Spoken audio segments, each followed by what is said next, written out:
This episode of the Cult Popture podcast was brought to you by our Patreon. If you want to tell us which films we should watch, get up to 2 extra exclusive podcasts a month, give us something to talk about in the post-credit scene at the end of each episode, or join us for our monthly movie club Zoom call where we discuss a film together, then please consider joining the cult and donating at www.patreon.com/cultpopture. Hello everybody and welcome to the Cult Popture podcast. My name is AJ and you are joining us for something we do every year, which is where we look at the year to come in film and we talk about which film looks the worst or which one we're most excited for.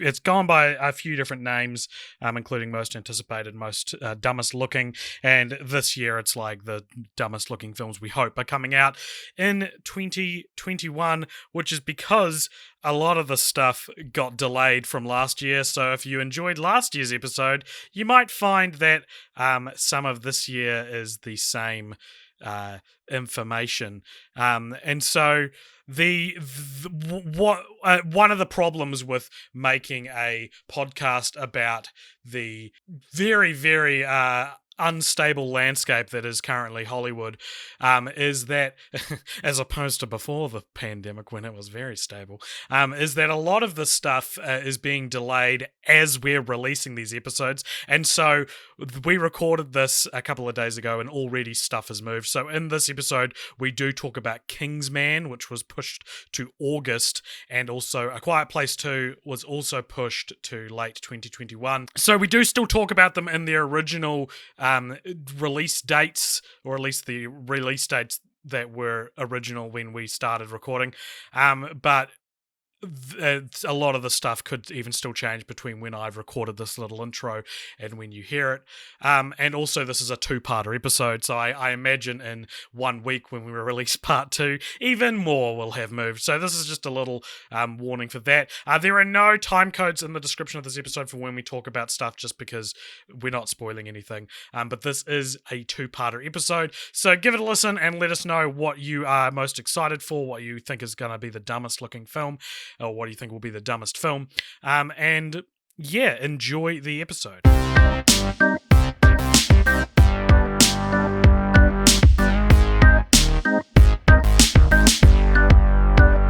What's up, movie fans? Welcome along to another ripping episode of the Cult Popture podcast.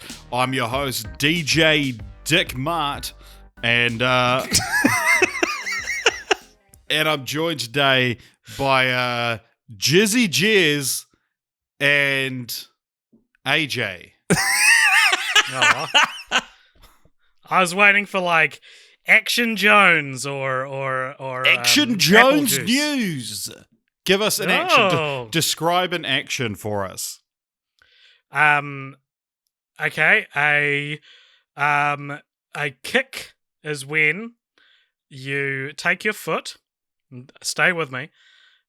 You propel it forward or backwards. You can do a back kick.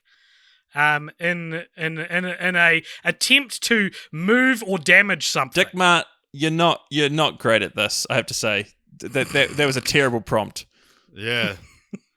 Why, was it a bad prompt or was it a bad acceptance of the prompt?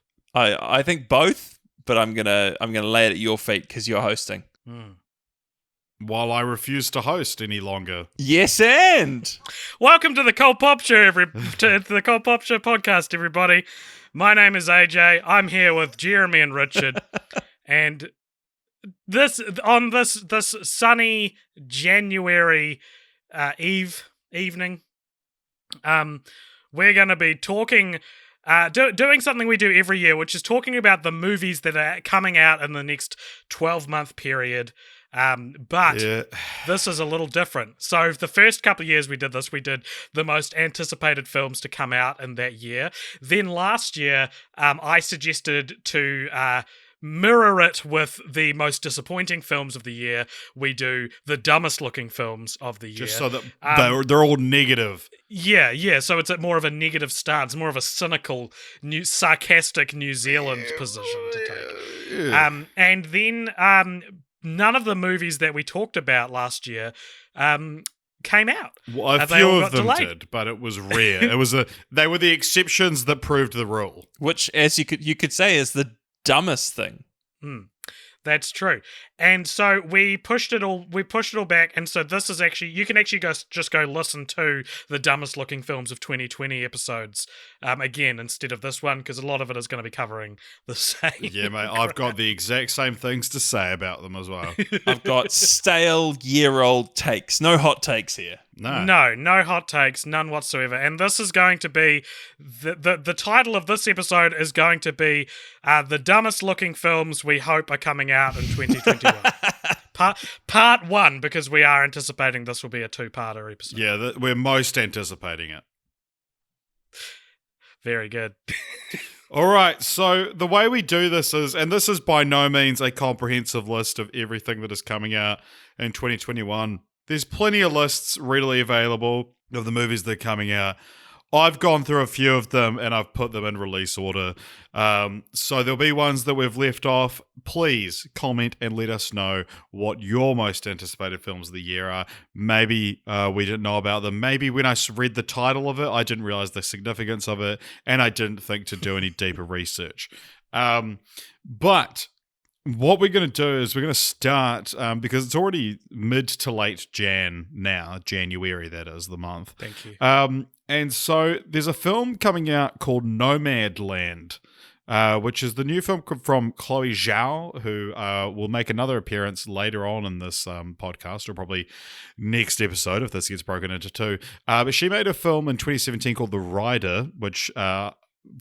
cards on the table I have not seen, but by all accounts it is amazing. And she was handpicked by Marvel to make Eternals, which is coming out at the end of the year. But she had made this little film called Nomad Land, which is Frances McDormand plays a widow, a nomad, who just kind of goes around being a nomad. And a lot of the supporting cast are played by actual nomads, which is kind of one of the things that the film's been praised for. This is one of those films everyone's like, people are just saying, when Chloe Zhao wins Best Director, when Frances McDormand wins Best Actress, when this film wins Best Picture, it's kind of a given at this point that this is going to do very well at the Oscars.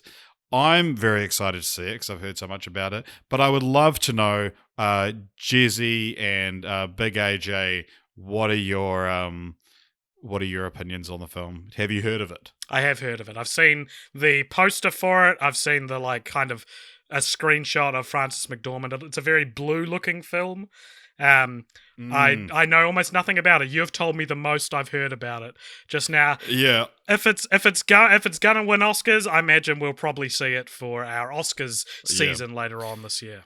Which, worth pointing out, the Oscars season this year normally would be kind of doing them around now. But Oscars season, the Oscars aren't until April 25th this year, and the 12-month period with which films are eligible, which is normally just a calendar year, has now been extended to 14 months. You have to the end of February to get a film out. I'm sure we'll go into this more come April when we start covering Oscars season, but and essentially to be eligible, normally you have to screen in a theater in Los Angeles, but now you essentially just have to prove that you intended on doing that, and if you weren't able to because of the coronavirus pandemic, which is the reason. The dog ate my theater in LA. Yeah. So, Jeremy, have you heard of Nomad Land? I haven't. No, I have taken an interesting tack this year going into this podcast.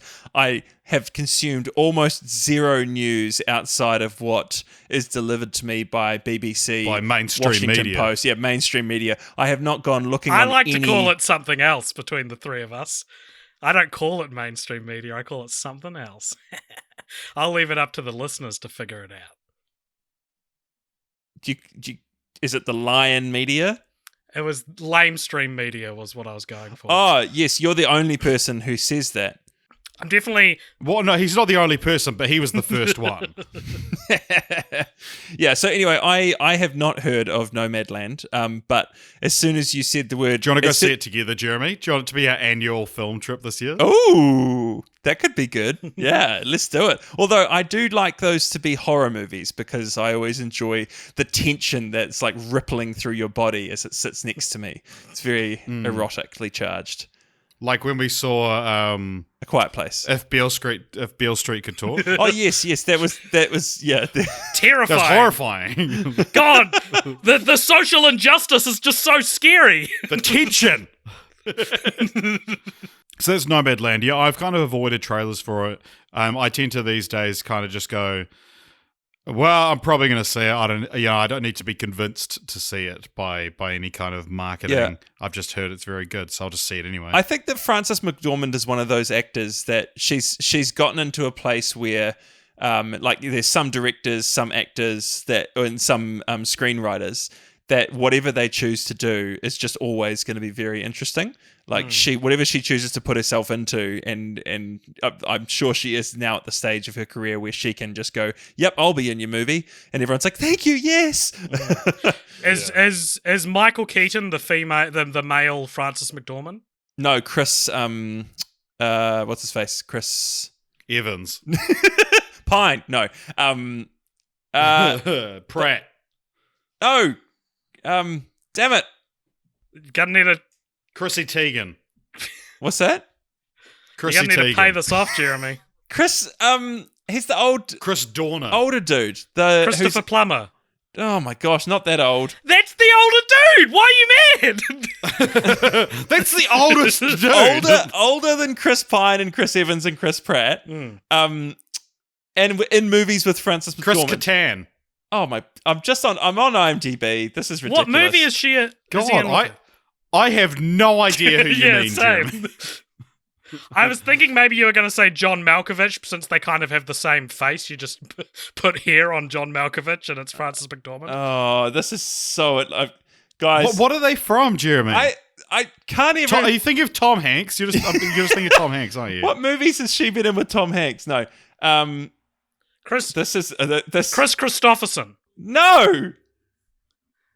Chris Christie. No, he's Governor Chris Christie. Former New Jersey Governor Chris Christie. I feel like you're mad at us, Jeremy, and I don't know how to help.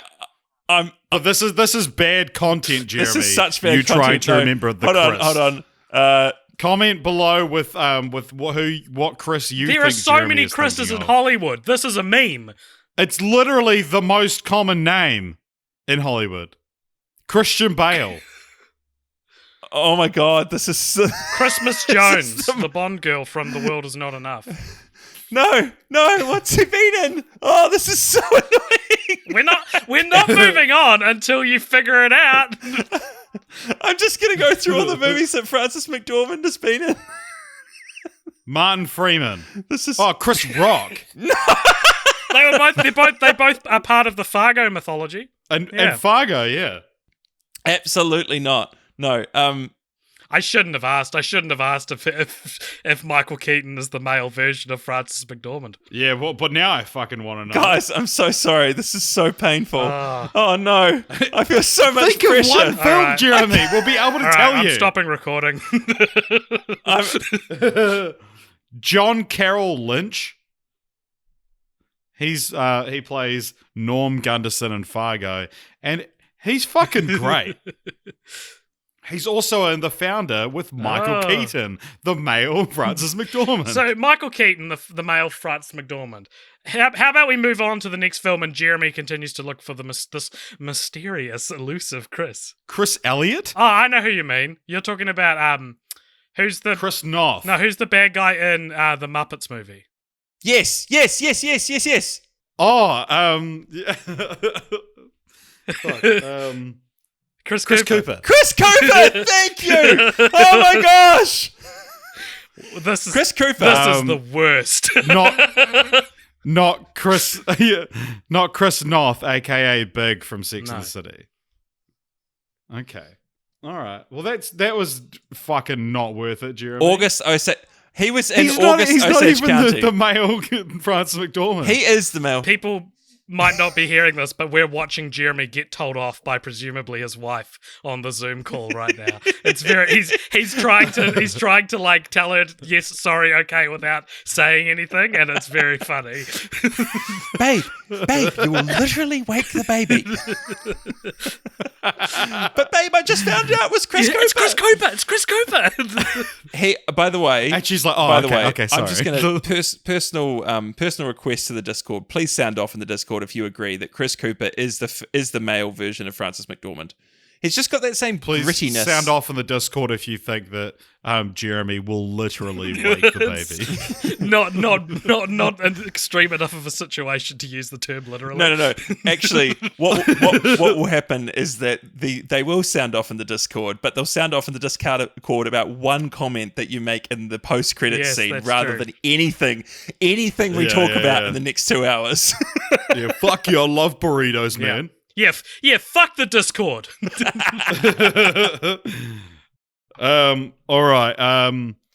So that's Nomad Land. 13 minutes in. and Chris Cooper. 5th of February, coming to Netflix, which is a streaming I've not heard of it. We have a film called Malcolm and Marie. Have you guys heard of this? This is one of those things where I've avoided the trailer for because I was like, I might probably see this. Yeah, so this is stars Zendaya and John David Washington, and I think nobody else. It was filmed during lockdown. And so it's like, one of those things that they got a house and they're like, we're still so eager to work, let's keep doing stuff. And it's about a filmmaker and his girlfriend. They discuss their past relationships while returning home from a movie premiere. I don't know. Like, I feel like I'll watch it, but part of me worries that it might be like a little too pretentious. It's shot in black and white. Oh, gosh. Which, I feel like we're probably going to get, because of COVID, we're probably going to get a lot of these movies. And they're movies that normally when we talk about these things, we say it seems like a play because they're all stuck in a room or they're all in one location and it's all just a sort of like deep and complex conversation between a couple of characters. Are we going to talk about the other movie that was filmed or is set in lockdown? I actually... I don't have it on my list. I think maybe because it's actually already out. It's got... if the one you're referring to is Locked Down with Anne Hathaway and Chiwetel Ejiofor, is that the one you're thinking of? Yeah, that's a heist movie. So naturally it'll be lost on me. There, I did the joke. Apparently it's real bad and all the reviews are like, hey, guess what? This movie's bad if you couldn't tell by its plot synopsis. Yeah. What is the plot synopsis? It's a heist taking place during lockdown. Yeah, and it's like you're like, oh my god, how did they film a whole movie during lockdown? And you watch the trailer and it's like, oh, it's mostly on Zoom. There's also that Michael Bay movie which shot during lockdown. I believe it might just be produced by him, but it's they got into quite a lot of trouble for shooting during lockdown. Songbird. Michael Bay getting into trouble? Starring Kiwi KJ Apa. Is that the one where it's about like COVID 2021? Yes. Yeah. Well, COVID-19 has mutated into COVID-23. Yeah. And the world is in its 4th pandemic year. Oh, imagine that still being in lockdown in 2023. Like that'll even happen. And like they released it while we were all still in the like it felt like way too early stages of dealing with what COVID was. And then they were setting a dystopian future essentially in what we were already in. And it's just like, hey, that's a great marketing technique. Make people feel even more depressed about their lives. But isn't it on the side of like the government's faking it? Wasn't that what it got into trouble for? Yes. Yeah. Well, kind of like resist. No, it got into trouble because of the actual like the way it got around lockdown rules, and I don't think it was completely safe. But also people were... It definitely had the tone of kind of like resist the government and like, like KJ Apa's character is kind of like trying to, it felt very Hunger Games-esque, like trying to get around the dystopian government that's trying to control everyone. Preying on the wrong anxieties that should not be preyed upon right now. Yeah, 100%. Before we move on to the next film, Jeremy, I would just like to get your opinion on the 1996 film Lone Star.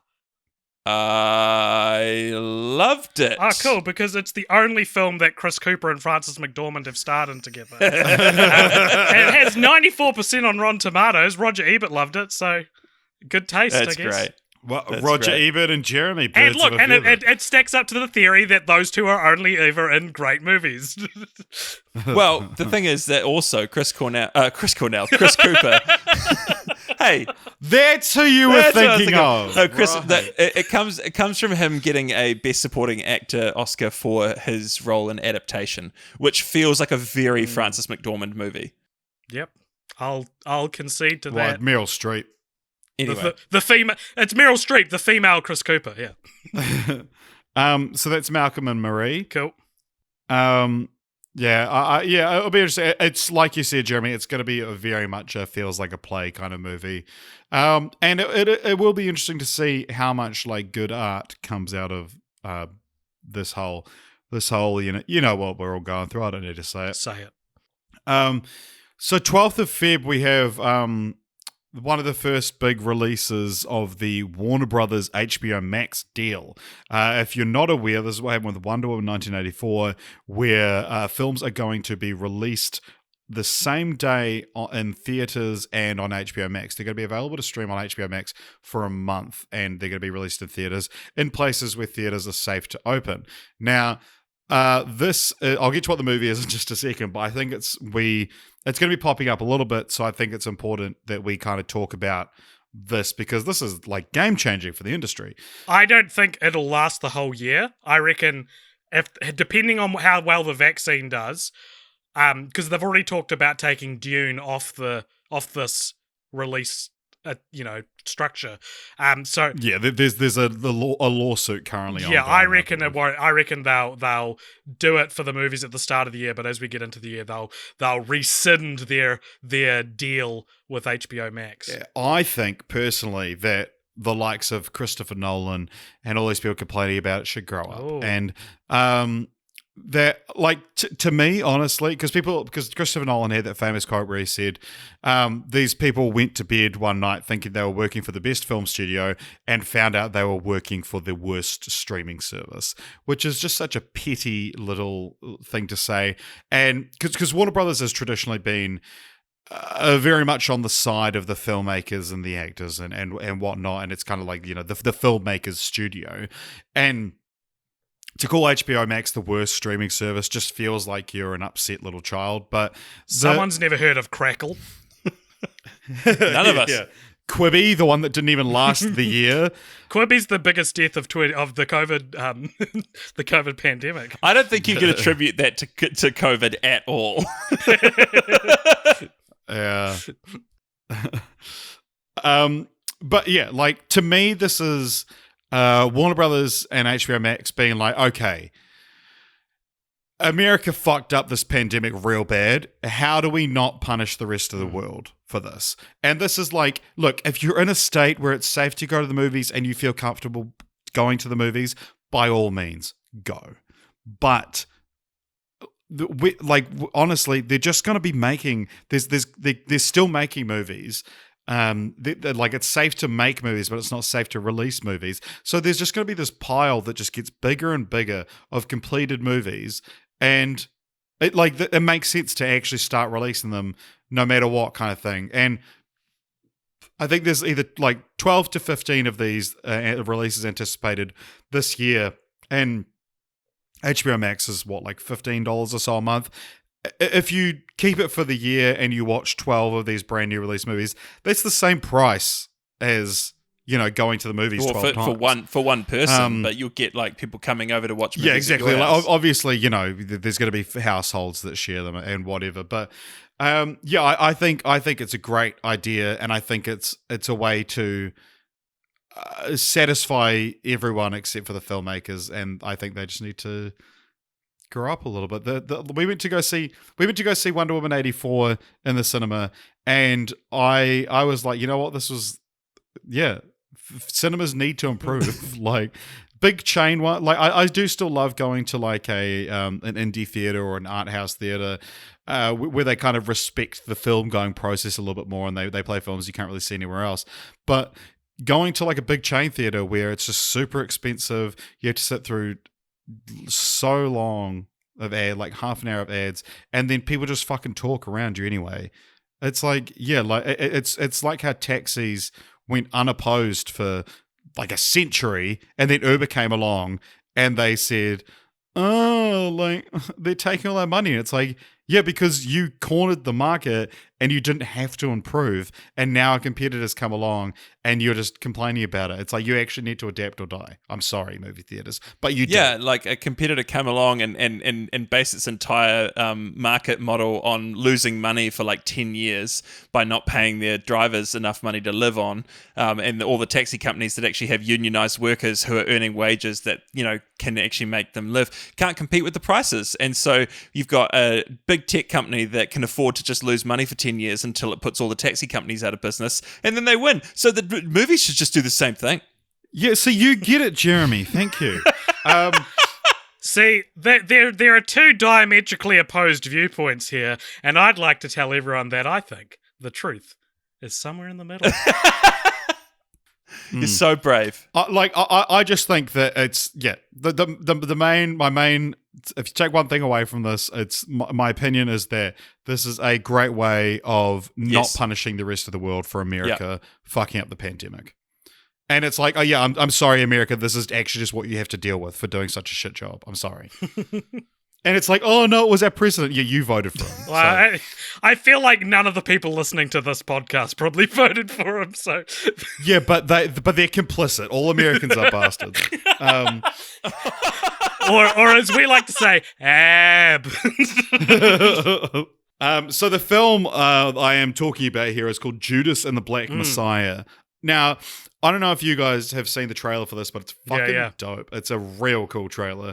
So this stars Daniel Kaluuya as Fred Hampton, and it also stars Lakeith Stanfield and Jesse Plemons, who are all actors that I will watch in anything. And just when you get this like really, really well-made trailer that just it hypes you up. This is a must see for me. This might even make my top most anticipated. Yeah. Jesse Plemons looks like despicable in it as well. He looks like devious, like pure evil, man. It's so great to see him returning to his roots. He's just got that punchable face, eh? Yeah. Yeah. Oh, well, and this is like, and I think I've said before, but it's like, this is one of those roles where it's like Jesse Plemons is filling the void left by Philip Seymour Hoffman. He does look absolutely so similar. But yeah, so as Daniel Kaluuya as Fred Hampton, who was the chairman of the Illinois chapter of the Black Panther Party, and William O'Neill, Lakeith Stanfield's character, agrees to become an FBI informant to take him down, and Jesse Plemons plays the FBI guy that kind of that brings him in. But yeah, it definitely looks awesome, man. Yeah, check out the trailer if you haven't seen it. It looks fucking sick. All right, moving right along. There's also a film called Minari coming out the same day as Judas and the Black Messiah. Do you guys know much about this? Never heard of it. So this is one. Here's the synopsis. A Korean family moves to an Arkansas farm in search of its own American dream. Amidst the challenges of this new life and the strange and rugged Ozarks, they discover the undeniable resilience of family and what really makes a home. So this stars Stephen Yeun, and it's directed by Lee Isaac Chung. And I have heard of this is one of those ones, again, where it's like, I've heard nothing but good things about this film. Yeah, isn't it already out? I think it's already out. This, much like Nomad Land, I think has been touring like indie circuits, it's been available, but this is when it's getting a wide release. Yeah. And it comes out in New Zealand on that day. So same day as that, something that I'm sure will be just as high quality as Judas and the Black Messiah and Minari is To All the Boys, Always and Forever. One of 3 Netflix trilogies. Or Netflix franchises releasing a 3rd installment in 2021. You've got To All the Boys, Always and Forever. You've got The Kissing Booth 3, and you've got a franchise very close to our hearts, A Princess Switch 3. Which one are you guys most anticipating? I'm anticipating... Which is the dumbest looking film you hope comes out in 2021? Well, the dumbest looking one is probably Princess Switch 3. I feel like that's going to be pretty dumb in a fun way. No doubt. Also my most anticipated. Whip whip.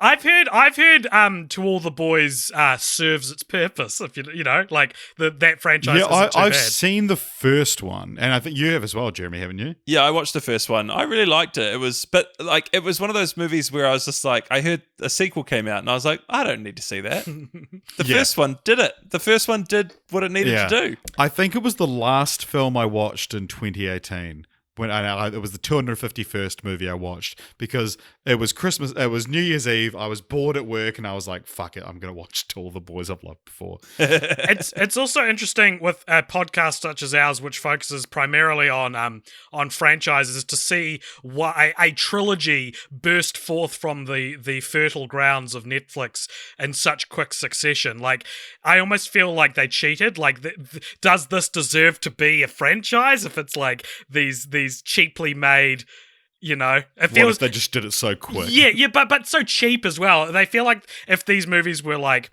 furniture you assemble, that they'd fall apart very easily.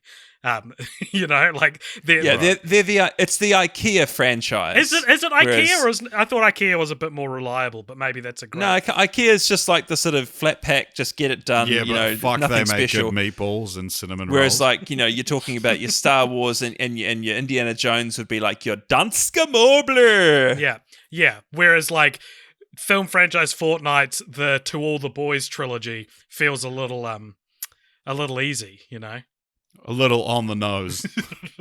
Yeah, I mean, I think releasing one movie every year for getting a trilogy done in 3 years is like, whoa. I think that's what it is. I don't think it's a real franchise if it's released year to year.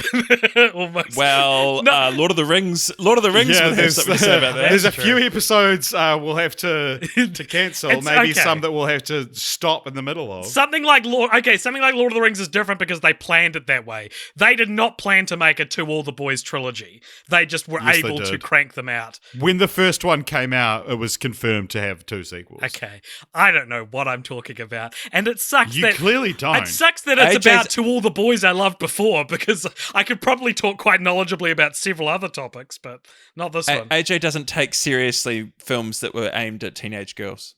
Yeah. Not true. Another film that I'm sure you'll be able to talk about, AJ, and this one is released on Warner Brothers HBO Max as well. Tom and Jerry. Very lukewarm response from you two. Is this live action? Good question. It's live action, but Tom and Jerry are animated in 2D. Are they animated? It's like a the Roger Rabbit thing, but it's very flat. Like, you look at the trailer, and Roger Rabbit, like, it really feels like they're inhabiting that space. And Who Framed Roger Rabbit was such a pioneer of all these techniques, and they really challenged themselves. Tom and Jerry just looks like they filmed the entire film and then just doodled them over top. It's like rotoscoped it over. Yeah, but there's not much effort to really make them feel like they're part of the scene. Yeah, I can't imagine this will be a particularly memorable movie, but it could be good for some laughs. Who knows? It's hard to tell with this kind Couple of of thing. yucks. Yeah, a couple of yucks. Also that day, and I believe this is coming to Apple TV Plus, is Cherry. This is the Russo brothers' first post-MCU film. It stars Tom Holland as a war vet who turns to Robin Banks. And apparently, it's not very good. Yeah, I've seen the trailer and I didn't think it looked particularly amazing. Yeah, I watched part of the trailer and then I got bored of it. But you're such a Russo brothers stan. I've never said that. I think that you like them. Yeah, maybe you've never said the words "I'm a big fan of the Russo brothers," but you've said the next best thing several times. Yeah, you have gushed. You have used the words Russo brothers in a full gush moment. What? Because I was talking about Endgame and I had to mention the directors. You didn't. They should go uncredited. Kevin Feige, man. Now, Kevin Feige, there's someone I stan. I ship me and Kevin Feige. Okay, I was going to say, that's not... Oh, okay. I ship Kevin Feige. It's like, okay, with who? Where to? Where's he going? Overnight or a week? Ugh, you're so not woke, Jeremy. No, I haven't seen anything about this movie. I don't have a particularly high regard for the Russo brothers directing non-blockbustery kind of films. You don't like You, Me, and Dupree? You don't like Welcome to Collingwood? I mean, There are I the think other two movies. subtlety is not their strong point. Imagine if we ever did the Russo brothers for the director project and like everyone just picked You, Me, and Dupree. Yeah, I think it looks like it might be a little bit like over dramatic. Like it looks a bit try hard. It's Tom Holland trying to prove he can act, and the Russo brothers trying to prove they can direct. Yeah. So 5th of March, we have Coming to America. Now the 2 there is a 2. Why would it be a 2? I don't understand that. What does that it's a signify? sequel. To Coming to America. Is 2 a 2 in the original as well? No, it's a 2. Oh, okay. It's a TO. Yeah. Very clever. So, Coming to America. Have either of you guys seen the first one? No, I have nothing to say about this. I have no idea. Really? I have seen it, but I saw it when I shouldn't have been watching it in the 90s. I was far too young, and therefore it kind of totally passed me by. I do remember having seen it though. Right. Well, should we talk about something more? Yeah, I mean, well, I think it's what I'm excited about is it's actually a full-blown comedy movie, which you get so few of these days. And so I think that actually getting a sequel to an 80s comedy is just I think it's just an exciting thing because I just like to, I even when they're crap, I do love a big swing for a comedy movie, you know? Look, I don't know anything about it, but it's a sequel to an 80s comedy, so it bodes well. Oh yeah, I know. Anchorman 2, here we come, but even worse. Yeah. Yeah, well, Eddie Murphy's always he's always bankable, right? Also, the poster for this has Eddie Murphy's Prince Akeem looking through a window that's partially rolled down, and there's a sign that says New York reflected in the window, which means that the original sign is backwards because it's reflected the right way around. But same day as that, a film that I think we're probably all a lot more looking forward to. Chaos Walking. Remember this? We finally saw a trailer for it. Oh my gosh. This is its 3rd appearance on a most anticipated podcast. It's the new Mutants. Yeah, except like there's just no reason to care about it. And the trailer for this revealed that not only it does not look like a particularly good movie, it looks like it's made an astonishingly silly creative decision, which makes it better in a way because now it looks laughable, not just forgettable. Do you want to explain for people who don't remember what Chaos Walking is? So Chaos Walking is a movie we've been talking about at each of these start of the year junctures for a while. It was originally written by Charlie Kaufman, whose identity has been completely scrapped from the current, what looks like the current version. It stars Tom Holland and Daisy Ridley. It was filmed in like 2016. You know, back when they were like early, like, they're breakout stars. Yeah, not when one of their franchises died in a heap. And the which one? The plot is basically all women have been killed on this. I think it's Earth. And all the remaining men on the planet, their thoughts are vocalized. You can hear their thoughts and you can see their thoughts if they think of something like a monster. You see the monster. And Daisy Ridley's from outer space and she crash lands and she's the only woman there, and so they all bandy together to and so she doesn't have the noise, it's called, which is being able to see her thoughts. And here's the thing, it looks very stupid. It looks very trying to take an inherently silly idea seriously. And while I don't think it will be good, who's really good at making inherently silly ideas serious, or who's really good at kind of that off-kilter, very self-hating male, self-hating artist kind of Phil Lord and Chris Miller. I realized that's what it sounded like I was leading you to. I was leading you back to Charlie Kaufman. I absolutely see this as an idea originally by Charlie Kaufman that was then adopted by someone else and had all of the... It is based on a book, to be fair. Right, okay. But then had all of the spark, like the Kaufman spark removed from it in favor of a Hunger Games ripoff years after Hunger Games ripoffs have been bankable. Yeah. Like, they're literally unbankable. We've seen it. There are 3 examples of a film that either is a Hunger Games movie or came out in the wake of Hunger Games that either made no money or was not made or was delayed and made no money because of that. So Those and Yeah. those three examples are Hunger Games. The final Hunger Games, the final Divergent movie was never made, and the final Maze Runner movie got delayed way too long. Yeah. I think it's just a lot of effort to go through to justify why your film doesn't pass the Bechdel test. It's like, no. All the women were killed and they had to import a woman. The implication there that part of the plot was thought of after they've written it is very funny to me. It's such a hard thing to go back and integrate into it. Shit, there's only one female character in this entire script. Oh, all the women were killed. It's all good. Make it relevant. Work it in. Because also, like, this film was filmed pre-Me Too. Oh, was too. So it's probably very problematic. Scrap it, I reckon. Scrap it. Just dump it on HBO now.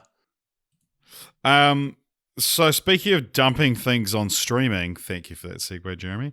Raya and the Last Dragon, March 5th. So this is, it's not being so much dumped on streaming, but it is going to be available with the premium access that was done with Mulan. However, in places, I think, in places without Disney Plus, this will still get a theatrical release. In fact, I think it's getting a theatrical release everywhere. It's just also being made available with the premium access where it's going to be 40 New Zealand dollars. Really? I thought this one wasn't going to cost. I didn't think they were doing that. I believe it is. But yeah, the fact that they've now made it optional is somewhat allows me to forgive it. Right. Yeah. Yeah, because that was the big thing with Mulan. It was like, well, you got, with Premier Access on Disney Plus. Like with Mulan, it's like, well, you've got no option. And the film's also really bad. Whereas I feel like Raya and the Last Dragon might be good. I feel like it might be good. I feel like it'll at least be as good as the, other modern Disney princess movies. I think it's really interesting that, interesting? It's like, I just think it's kind of interesting that, like, both... I just think it's funny how... pretty much. I just think it's funny how Disney have only charged us $40 to watch movies about Asian women. Is that a correlation or causation thing? That's the question. I mean, we got to see Soul for free. That's true. Is it racist then? Which way is it racist? I don't know. I mean, I just think it's like, what? Look, I think we can just all agree on the fact that Disney is racist. I agree. Well, I think at the very least, what we can all agree on is that no one is paying $40 to see a movie. It makes sense if you're like in a household and you would normally be having to, get everyone together and paying $40 and you can see it as many times as you want. That makes sense. If it's the thing is that, especially with kids, you don't want to pay lots of money for a new movie that your kids might not like when you can just watch the movies that they love billions and billions of times over and over again. Yeah. Disney Plus should adopt the indie game payment strategy where you just pay what you think is fair. Yeah. So this stars Calamari Tran as Raya. Calamari Tran of Star Wars Last Jedi fame. And also Awkwafina. And 2 seconds the of Dragon. Star Wars Rise of Skywalker fame. But yeah, I'll mainly be watching this for Awkwafina, personally. I'm a big fan of hers. Not that I have anything against Calamari Tran, because I'm not a racist or a sexist. Like every Star Wars fan who didn't like The Last Jedi. Yeah, Awkwafina's fantastic. Yeah. No, I mean, I think, has there been a trailer or anything? There has been, hasn't there? There was like a little preview kind of thing during the investors meeting. Yeah, I mean, this is. I'm not expecting this to be amazing, but I'm expecting it to be enjoyable. Yeah, I'm not expecting it to be amazing, but I am expecting it to be fantastic. I think what's really interesting is that you see through Disney's history, the golden ages are where they go through the periods of doing these kinds of very well-known or kind of embedded in culture fairy tales. So you have like the sort of Sleeping Beauties and Cinderellas and all that sort of stuff. And then you have the wastelands of kind of like the Black Cauldron and Rescuers and all that sort of stuff. And then they get back to doing kind of the big fairy tales that everyone knows about. I do wonder if they're going to dip back into kind of a period where the movies just aren't speaking to people as much as they have been. Right. Yeah, well, I think that the thing about something like Raya and the Last Dragon is I'm expecting it to feel familiar in a way, like it seems like it's going to be a bit of a return to form for, well, I mean, like, not that Disney's been off form with their, their 3D output. Yeah, Frozen 2 was pretty bad. Well, all right, Jeremy, save it for most disappointing films of 2019. So still in March, 12th of March, The Kingsman. So this is the prequel to The Kingsman. We've talked about this before, haven't we? Because this was going to come out in 2020. Yeah, it was. A lot of that's a reoccurring theme of this podcast. And I'm going to point it out every time I remember. This conversation feels awfully familiar. So The Kingsman, I'm excited for this. The trailers haven't excited me particularly, but Kingsman is a guilty pleasure of mine, and it'll be fun to see Matthew Vaughn going full Matthew Vaughn in in a period piece. I feel like and this is no fault of anyone's except the way I've hardwired my brain. I feel like I can only be like excited about a certain movie for so long before I reach a dip. I know what you mean. And for things like The Kingsman, it's like I could have gotten on the hype for this, but like because it's taken so long and I saw the trailer like a year ago, it's like I don't know. I'm not going to not see it or anything, but it's hard for me to get excited when the usual life cycle of being excited for a movie has expired because of everything getting delayed. Yeah, I know what you mean, and I think as well, like the fact that the first trailer for this was like very serious, and then the second one had a bit more of the kind of fun action that we expect from a Kingsman film, and. Yeah, the whiplash of those was weird because it was interesting seeing the first trailer and being like, oh wow, it's like a serious Kingsman movie, and then seeing the second one and it's like, it's not at all, and then the third one it's like, is it both? I'm just looking forward to the end of the movie when we figure out what other horrendous, like disgusting thing Matthew Vaughn is going to do to a female character. Yeah, I genuinely, I'm really excited to see what that is in this film. There's always one. There's always one. There's one moment in both Kingsman movies which Do you want to explain both of them? No, I don't, but I'll say they feel too inappropriate for the movie that they're in. That happens. Feels too inappropriate for this podcast. I like it in the first one. I think it's very funny in the first one. Well, listen to any other podcast we've talked about Kingsman to find out what that moment is, because I'm pretty sure we bring it up in every single time, every single one. Yeah. So a week later, we have a film called, which we haven't seen anything for yet. I didn't realize it was coming out so soon, but it's called The Unbearable Weight of Massive Talent. This looks great. Sounds so great. This, have you heard about this, Jeremy? No, tell me. So this stars Nicolas Cage as Nicolas Cage. Oh, yes. So it's an obsessive fan forces actor Nicolas Cage to recreate his most famous characters and scenes during a birthday party. And it's a down on his luck Nicolas Cage who is dying to get a role in a Tarantino film, and he attends like a Colombian drug lord's birthday party or something like that. So does that mean Tarantino's going to be in it? I don't think so. It does have Pedro Pascal in it. That's the next best thing. Oh, he's the Mexican billionaire and Cage's superfan who sends him $1 million. And Neil Patrick Harris and Tiffany Haddish. Yeah. This is great. This sounds like it'll be a very fun movie. One of those, like, I reckon this will be the Borat 2 of this year. Do you know what I mean? Like the kind of like, it's hard to believe it got made and feels like it's about something that no one's ever made a movie about. And like, I feel like this is promising, even though I have heard about this for a while. Do you know? I feel like this is going to turn out more like a glimpse inside the mind of Charles Swan III. Who's that? So that is a movie written, directed, and produced by Roman Coppola, starring Charlie Sheen, Jason Schwartzman, Bill Murray, and Patricia Arquette. It was released on my birthday in 2013. It was released on my 20th birthday, and yeah, it kind of just very much flew under the radar. Wait, there was a movie about Charlie Swan? Oh my gosh.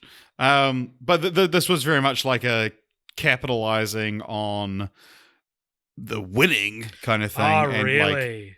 But it's like an art housey kind of version of capitalizing on that. I remember hearing about it coming out and then just being like, oh, that could be fun, and then it came out and no one gave a shit. The Unbearable Weight of Massive Talent also stars Lily Sheen, who is Michael Sheen and Kate Beckinsale's daughter. So Jess will be right there. I thought you were going to say some relation to Charlie Sheen. Well, no. But it is a Sheen. Pedro Pascal will be fun. That actually gave me a lot of hope for this film, reading that he was in it.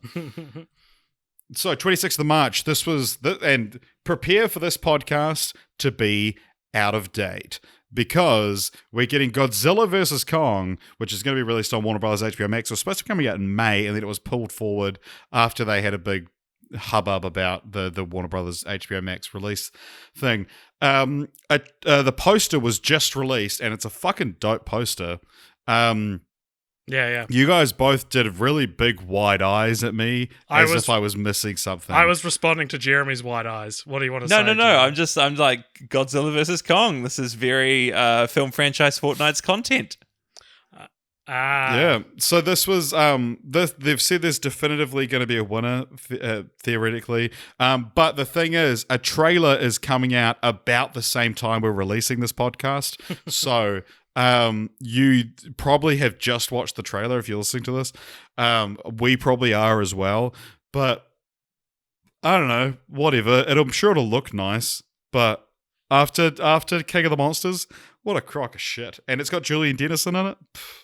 After the three legendary MonsterVerse movies, which are Godzilla 2014, Kong Skull Island, and King of the Monsters, I have no hope in this being good at all. I think that the best one of those three movies so far was Godzilla, and even that is like a woefully flawed movie.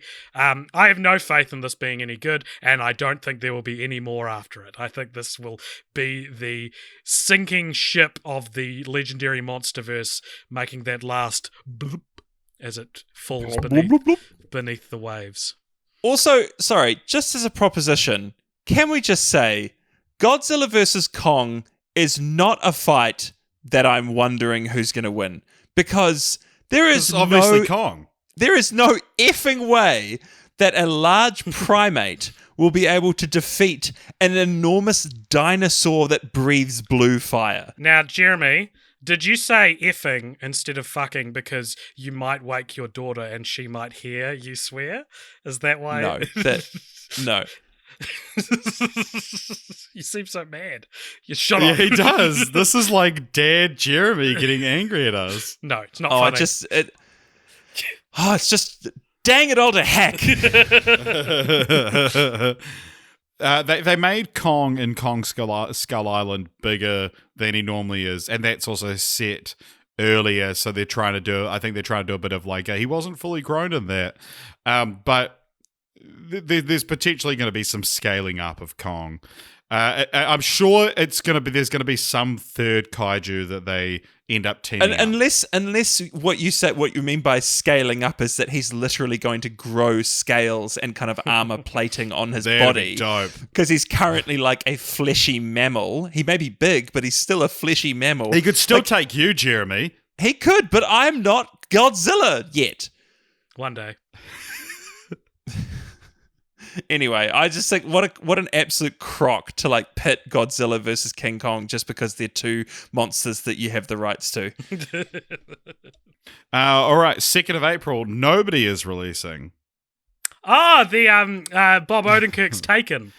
The Bobo Denkirk. Yeah, Bob Odenkirk's. Have you seen the trailer for this? Anybody? Yeah. Yeah, Jeremy. No, I mean you just said Bob Odenkirk's Taken, so I'm imagining that it's. Yeah, it's like John Wick, but with Bob Odenkirk. That's amazing. Yeah, it looks all right. I mean, I'm sure it'll be, fine. Nothing incredible, but like, I'm looking forward to it. I really like Bob Odenkirk, and I think this looks fun. It's fun when the poster released. Someone on Reddit was like, "There's gonna be a scene where someone says to Bob Odenkirk, 'Who the fuck are you?' And he's going to say, 'Me, I'm nobody.'" And then that scene was in the trailer, which dropped an hour later. So this person knew. Yeah. So this is the second film from the guy that directed Hardcore Henry. Right, yeah. The POV film. Who was also the cinematographer for that, and I guess he played Hardcore Henry, maybe. I don't know. No, Hardcore Henry, and that was oh no. No, Sharlto Copley was in the movie, but he was like the guide. Wow, Sharlto Copley is a name that I have not heard in a while. And it's so fun to say, and he's not in enough. And he's a good screen presence. Yeah. Actually, remove Andy Serkis from everything and just put Sharlto Copley in that. My precious. Nobody likes you. So Sharlto Copley's most recent film was a film that came out last year called The Last Days of American Crime. It came out. It has violent content and depictions of police brutality, and came out during the George Floyd protests. Many critics labeled it one of the worst films of all time, and it holds a 0% rating on Rotten Tomatoes. Oh my god! Doesn't sound like a fun watch, though, does it? No, it does not. It's not a 0% in the same way Beethoven's Third is a 0%. Yeah, that sounds very, very interesting. Maybe watch that. It's a Netflix film. So 9th of April, a week later, we've got Bob's Burgers, the movie. Have you guys ever watched Bob's Burgers? No. Yeah. Yeah. Oh, yeah, I watched a little bit of it. Like, if this goes straight to Netflix, I'll probably chuck it on. That's my review of Bob's Burgers, the movie. So a week later, we've got Mortal Kombat. Now, this is, of course, based on the video game franchise. Are either of you guys fans? Will this be the one that breaks the video game curse? Every year we're like, this is it. Well, actually, I don't think, in credit to us, I don't think we've ever been fully convinced that this will be the one. It's so amazing that it hasn't been broken yet, though.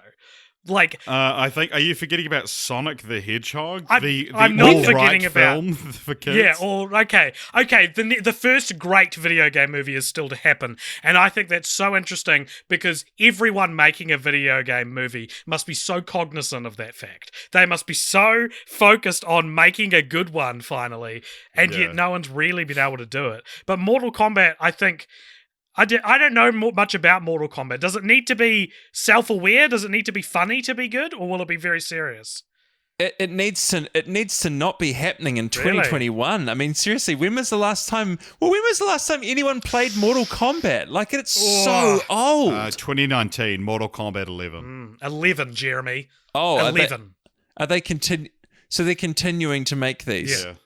Oh, so I'm so out of touch with video games. But does your daughter honestly, not play video games? Mortal Does Kombat, your daughter not play Mortal Kombat 11? Well, yeah, I'll be introducing it to her tomorrow. But seriously, ready for the movie. Like as a property, Mortal Kombat was everywhere in I don't know, I want to say 1998 when I was in America. It was the game everyone was playing. And now, it's the game there are playing. so many other video games that have more cultural cachet than Mortal Kombat. Yeah. Well, I mean, maybe that's what you do. Maybe that's how you break the curse. Has anyone actually? Have either of you seen the original Mortal Kombat movie? No, I've seen that one clip everyone goes on about. AJ, what are you doing? It's very silly. Oh, just talk. No one can see me doing it. It is honestly so terrible, and not in an entertaining way. It's bad. Actually just offensive. Yeah. So Mortal Kombat, is this going to be the one to break the video game curse? Absolutely not. Yes. I'm putting money down. All money on Mortal Kombat. Oh, that's this year's bet, is it? How much money are you putting down, and what's the actual measurable result? Okay. Here's what I'm putting down. Oh, I don't even know if I want to take this. This is awful. I will pay you each $10. $10 each. Yeah. If Mortal Kombat, do we want to go Rotten Tomatoes score? I guess that's... I don't know, mate. You're running this. Well, because I want to say is generally received as being the best video game movie. Right. Whoa. No, that's not what you were saying. No? You're saying, because it's not the best video game movie. It's saying the first great video game movie. Yeah. Okay, but that measurement of great, I guess, is what does Sonic have on Rotten Tomatoes? One moment. Sonic movie. Is Sonic the best one so far? Or is Pikachu? Detective Pikachu probably has more on Rotten Tomatoes than Sonic. 63% for Sonic, 68 for Detective Pikachu. Okay, this film has to have to break 70 then. All right. That's my bet. Mortal Kombat the movie 2021 will break 70% on Rotten Tomatoes. That is the safest $10 I've ever owned. You guys have to each pay me $10 though if it's wrong. All right. Sure. I mean, I'm not going to do anything stupid, but I was just about to say, I'll pay her there. I'll pay you $30. So around this time, it's worth mentioning this was just announced today. We were supposed to be getting No Time to Die, the James Bond film, which we a year ago started our journey doing the James Bond films to try and tie into the release of. It's now been pushed to October, and it is worth mentioning that No Time to Die was kind of the first big blockbuster that moved last year, and that kind of paved the way for all the other studios to delay their films. And this is the first big 2021 release that has been delayed this year. Ghostbusters Afterlife was delayed end of last year. It was supposed to come out around the same April-May kind of slot, has been moved till later in the year. But it is interesting to see this could potentially mean that we're about to see a whole slew of release date changes again. I imagine all the HBO Max Warner Brothers ones are fixed because that's what they've done. That's why they did it, is they've been able to put a line in the sand and be like, this is when this film is coming out. That cannot change. I think that the influence of the UK film market is actually really interesting with this one, because essentially Bond films are the biggest thing that comes out in the UK, and by except October, coronavirus. By October they had everyone vaccinated in the UK. So I think October's a really interesting. It's an interesting choice because I think it's basically their safe bet on when basically the majority of people in the UK will be vaccinated. Which compare that to last year when in early July they were going, well, okay, things won't be all right by mid-July for Tenet, but surely at the end of July they'll be fine. But now it's like with the vaccine rollout, it's like, okay, there actually might be a feasible chance we could release this in a few months, but probably not in 2 months. Yeah. I think you could not have picked a funnier title for a film to be delayed almost 2 years. Almost 2 years this film has been delayed, and it's called No Time to Die. There is a time limit. If it gets delayed again, it'll be the longest gap between Bond films. The most time to die he's ever had.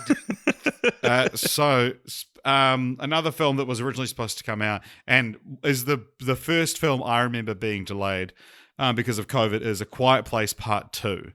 So this is one that if Bond is moving out of that release date, this could potentially move as well. But A Quiet Place Part 2, Jeremy, this was our annual excursion a few years ago to see the first one.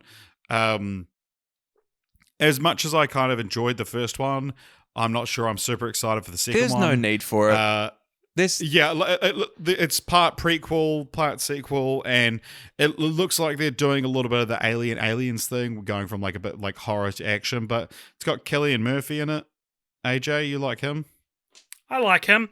I think that again, I'm desperately trying to remember what we said about it last year because it's probably the same. But I guess this, with the same thing I said about the Kingsman, where it's my hype level for this movie has expired. But for this even more so, where now I'm maybe living with it without seeing it for this long has made me feel like this is going to be your classic inferior sequel. This is going to do it's gonna have some cool stuff in it, but have 3 or 4 crucial flaws which break the immersion of the movie. That being said, as discussed many times on this podcast, the first one is not a perfect movie either. So maybe we'll be looking at an imperfect movie and an even more imperfect sequel. Yeah.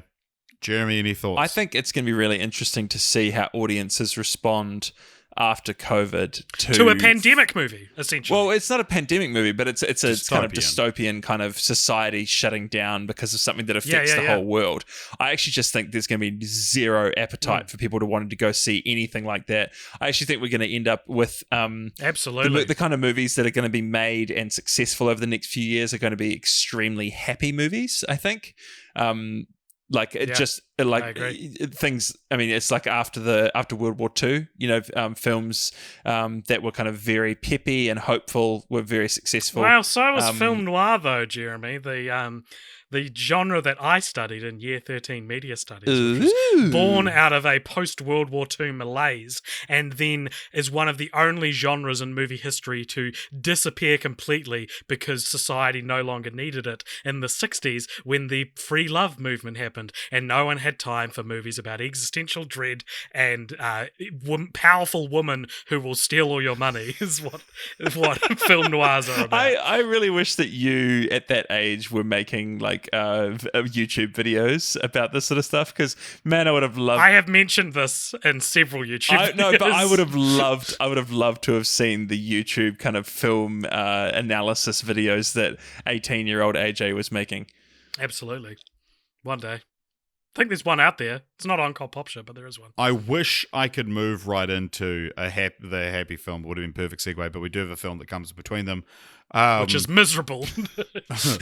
Black Widow, Marvel's Black Widow, kicking off Phase 4 finally on May 7th. Did WandaVision not kick off Phase 4? Well, it did, but kicking off the cinematic Phase 4. Speaking of which, we should wrap this up because there's a new episode of WandaVision.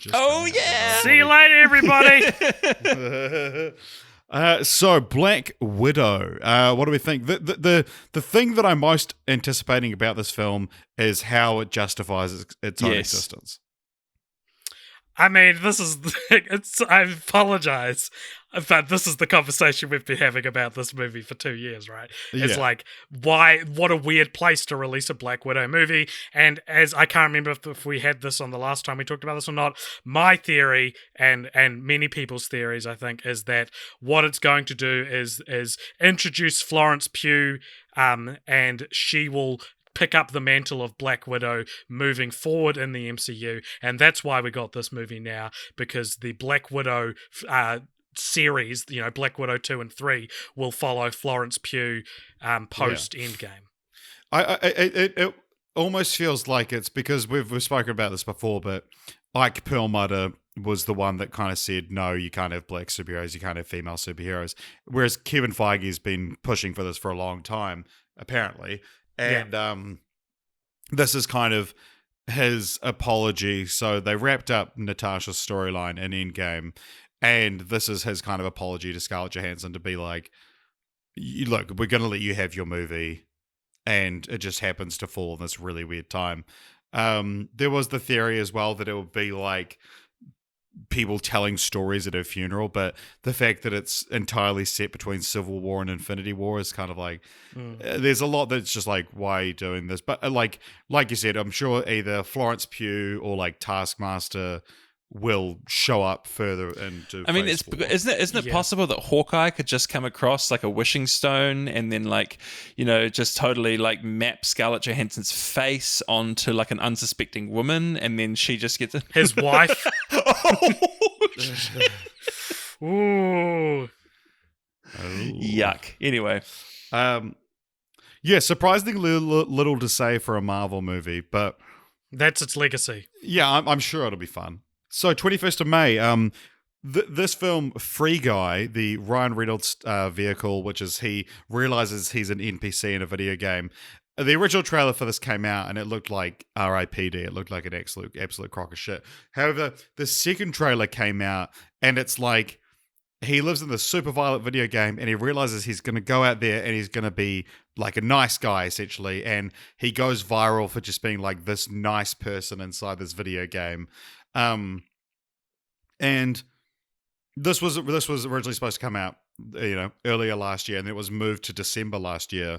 And I remember thinking like, this is going to come out. It's not going to be great, but everyone's going to be like, this is the film we need right now. a film that just the message of it is just be nice to people.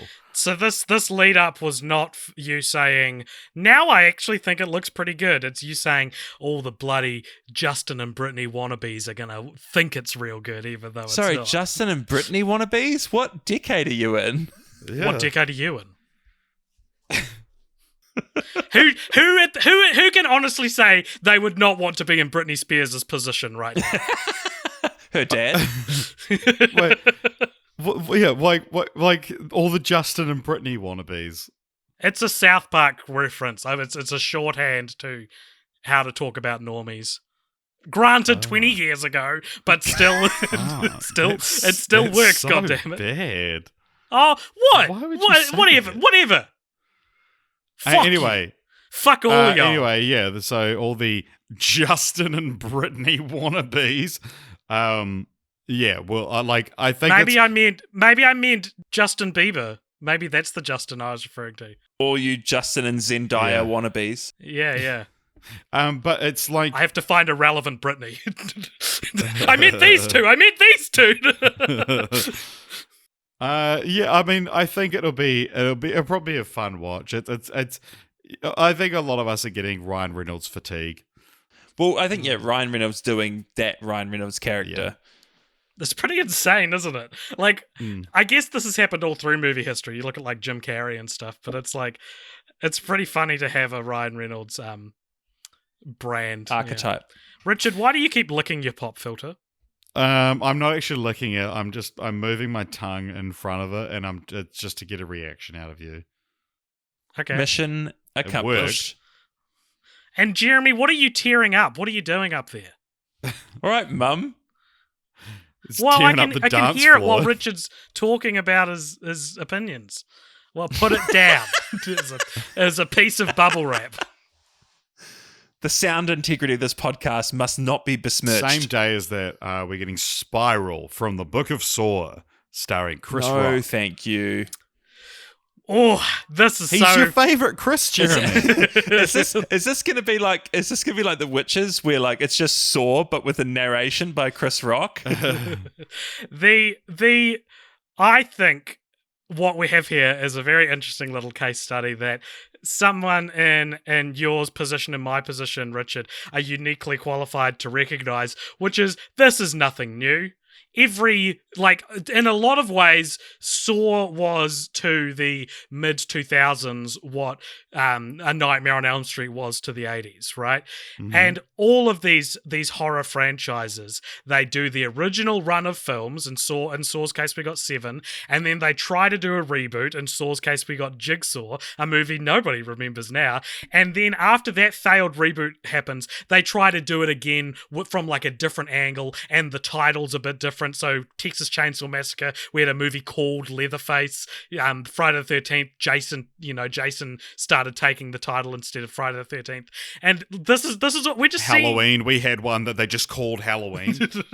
We're just seeing the same cycle repeat again. It's just it hasn't repeated for like 10 or 20 years, and now we're seeing it repeat again. I think it's very interesting to watch, and I don't think this will be particularly different, but if Film Franchise Fortnights started 10 years from now and we drew the Saw franchise, we would have the same conversation about Saw's tumultuous midlife as we did about, Texas Chainsaw Massacres.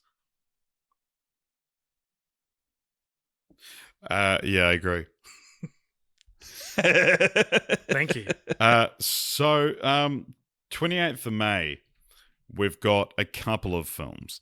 One is called For Nine, and the other is called Cruella. What do we want to talk about first here, gang? Ooh, For Nine! Am I pronouncing this right? For Nine? Do I have to have watched the other 8 firsts to understand? So this is the 9th installment, well, technically the 10th, of the Fast and Furious franchise. Furious? Fast and for real.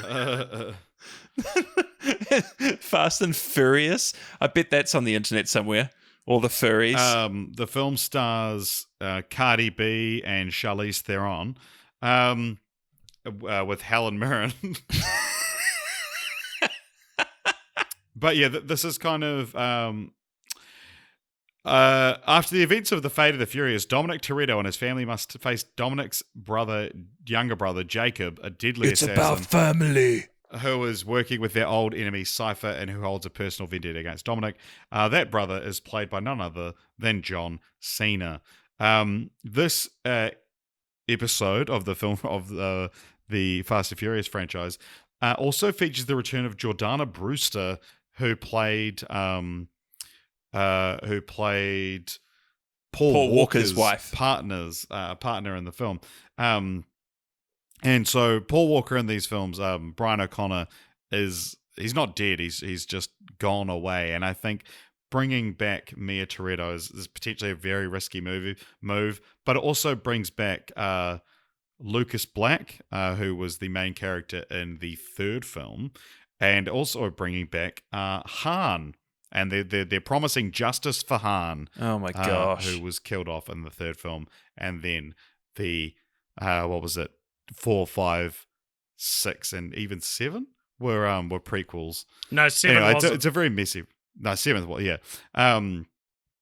Yeah, it's a very messy movie, messy continuity, but should be a lot of fun. They've also confirmed that this film is going to take place in outer space. Which, I mean, we've been waiting for. Although there's no Rock in this film, right? Not the actor, no. Yeah, no Rock, no Jason Statham, which is, I think, going to be interesting to see how well the films, in their current state of kind of like suspended belief, actually manages to go without The Rock, because I think he's the one who actually is that lodestar of like kind of, I'm okay with this because The Rock is enjoying himself. Yeah, and like, because Vin Diesel seems to think that people tune into these films because of the messages of family. Or because of Vin Diesel. Yeah. It's because of The Rock and Jason Statham. Yeah, I mean, I think going back to your point about Jordana Brewster's character, I mean, the whole idea of when Paul Walker died, the way they wrote Brian out of the movie was basically by saying that, hey, I've done this one last job, but it put my whole family at risk, and I'm just not willing to risk my wife and children. It's just, I'm going to get out so that I can protect them. And I mean, are they going to kill Brian off finally? And that's the reason that Jordana Brewster is coming back? Surely Vin Diesel isn't comfortable with killing Brian off. But it's just like, why would Brian say, I need to get out because I need to protect my wife? However, if my wife wants to go into the fray, sure, look, let her. Because he's a feminist, Jeremy, and he lets his wife be her own woman. Yeah, that's what. Because if there's one thing the Fast and Furious movies is explicitly feminist. Yeah. But also because there's the thing in this world where Dom named his son Brian, and like very much after his, but it's like he just moved away. You could call or text him at any time. It's weird. It's a bad creative decision, in my opinion, to be like. I mean, there are a lot. If we're gonna talk about Vin Diesel's creative decisions, like most of them are bad. Would it have been better if he'd named his kid Paul, and it's not treated like it's like a metatextual resonance? Yes, and not. I think that would have been a better idea. Yeah. And no one goes, oh, that's so nice. Everyone's like, oh, Paul, good name. Yeah, that's cool. Yeah. It can be a piece of trivia. Alrighty, thank you very much for listening to the most anticipated, dumbest looking movies that we anticipate or hope will come out in 2021. This is part 1 of a 2-parter episode, so tune in next week for part 2. And if you liked this episode, please consider supporting Popture in all the places you can. You can like us on Facebook, you can follow us on Twitter and Instagram, you can subscribe to us on both our YouTube channel and Popture 2, which, if you listen to the podcast on YouTube, is where you're listening to this. It's where we put everything that doesn't quite fit being on the main channel. You can also join our Discord and talk about this stuff with us. It's the best way to keep in contact with us, and that is in the show notes of the episode. And you can also subscribe to our Patreon, donate to our Patreon if you'd like, at patreon.com/cultpopture. But until then, we'll see you next week. Actually, I'll see you in just a few seconds for the post-credit scene, which is coming up with Richard and I right about now.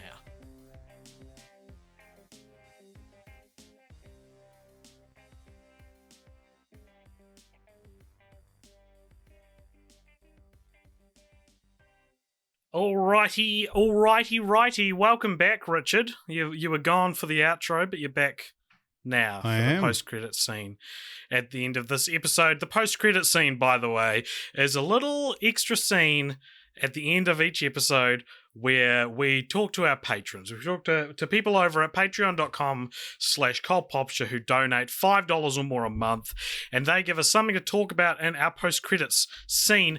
And this time, the post-credit scene is brought to us by Nick Jones, a long lifetime fan of Cult Popture, actually, because it's my brother. Thank you for being a supportive brother, Nick. And here is the question he poses us. He says, what are each of your most hated storytelling tropes / cliches / techniques, and why? This is pretty interesting because a video essay / movie analysis channel such as us kind of relish these tropes because they're fun to point out and explain how they work. Usually we're in favor of tropes. Yeah, I can't really think of any that I actively hate, because there's ones that you would hate often show up in bad movies kind of thing. And so you see it in a movie and you go, like things like, you just don't get it, do you? Like, I now get a kick out of seeing that, or in English, Doc, come on. Yeah.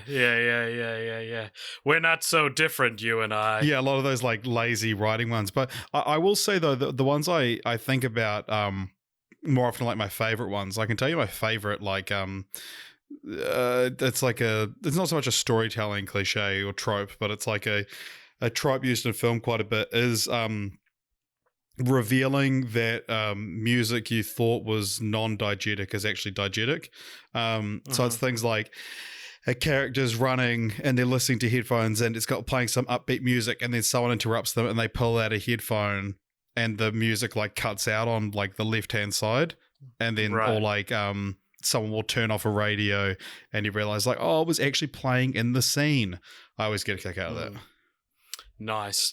I was reminded of a trope I dislike the other day because I saw one of those, those Jane Lynch memes that were big a few weeks back. They were like, it was like adapting the sentence. Yeah, it was like, I'm going to create an environment that is so toxic, but it was changed to I'm going to da-da-da-da. And I saw one that was like Shakespeare be like, I'm going to create a misunderstanding that is so easy to resolve. And I was so struck by that because I haven't read a lot of Shakespeare, but I did have to read Othello in year 13 English. And that's the entire crux of the story, basically hangs off Othello thinking his wife is cheating on him and never asking her, which isn't so bad when like for most of the story they aren't interacting, but there's a scene where they he's like sitting at the edge of her bed and he all but says, I know you're cheating on me and I'm going to kill you for it, and she never once goes, what are you talking about? Like, she has no idea. She just sort of senses that something's up, but never says, what are you actually mad at me for?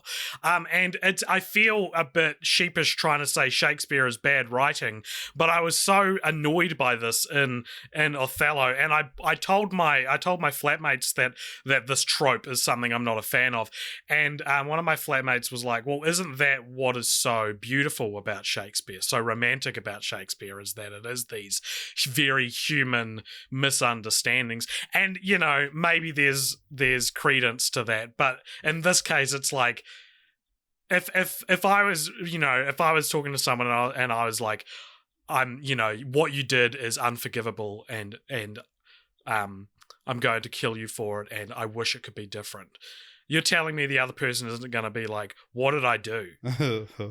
And that's what apparently a lot of Shakespeare is like, but especially Othello. And so my most hated trope is from literally the generic shorthand for a well-written story.